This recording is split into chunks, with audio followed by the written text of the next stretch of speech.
comments. I now recognize the ranking member for his closing statement. Let me thank the witnesses for their testimony.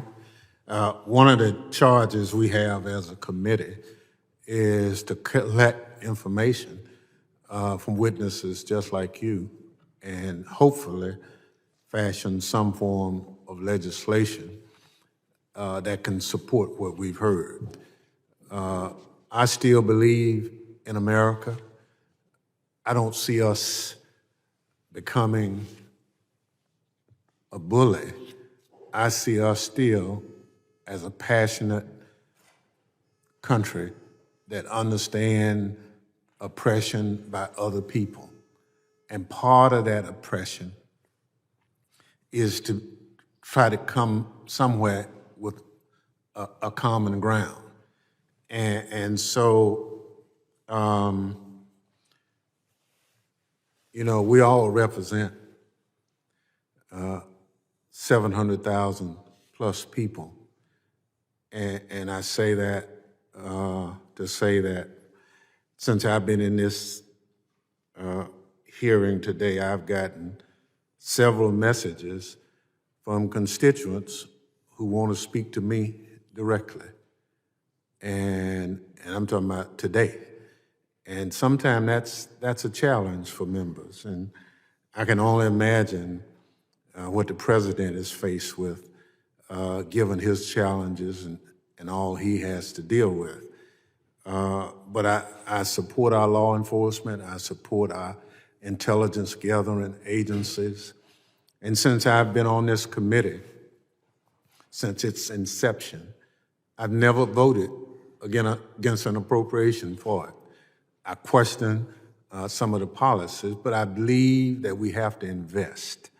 Under my direction, we created CISA, we created some of the other agencies that help us protect America. And I think we absolutely have to continue that. The Weapons of Mass Destruction Committee, all those things we created, but we have to invest in it. The president has offered some appropriation opportunities for us to help protect America. I hope we get support, bipartisan support, to make that happen. Otherwise, we'll just be forever languishing and talking. So, Mr. Chairman, I appreciate you holding this hearing. And to understand how Hamas's horrific attacks against Israel impacts threats posed by the Iranian regime. The Iranian regime poses a range of threats to our national security. As members of Congress, we must be mindful that our efforts to call out and confront these threats posed by the Iranian regime and its proxies do not result in scapegoating Iranian people. We must also be mindful to condemn anti-Semitism and Islamophobia here at home. I want to comment on remarks made by Congresswoman Green that sought to conflate peaceful protests that took place last week with the January 6th insurrection. I chaired the January 6th Select Committee. What I saw in our committee over months of investigation says quite the contrary. And I believe in the right to free speech. I believe in the right to peacefully assemble.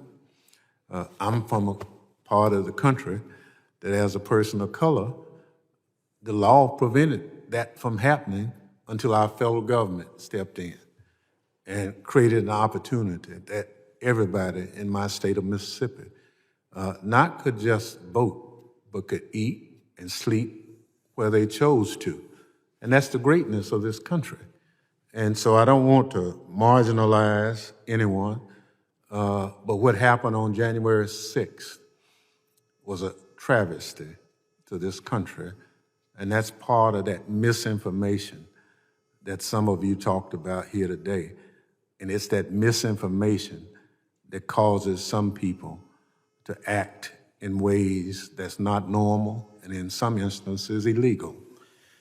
So facts matter, and I hope we understand that while we all have our magic 5 minutes, we are obligated to come with the truth. Mr. Chair, I appreciate you as chair. I think there are some opportunities for us to fashion legislation around this. There are opportunities to strengthen some of those agencies we have. I would say, but I didn't object, that some of the information shared was either law enforcement sensitive or almost classified. But, you know, if members want to run out here and say it, that's fine. But I just think that we ought to understand that in our zeal to make our points in 5 minutes, we should also take into consideration the importance of the responsibilities we hold as members of Congress. So with that, I yield back.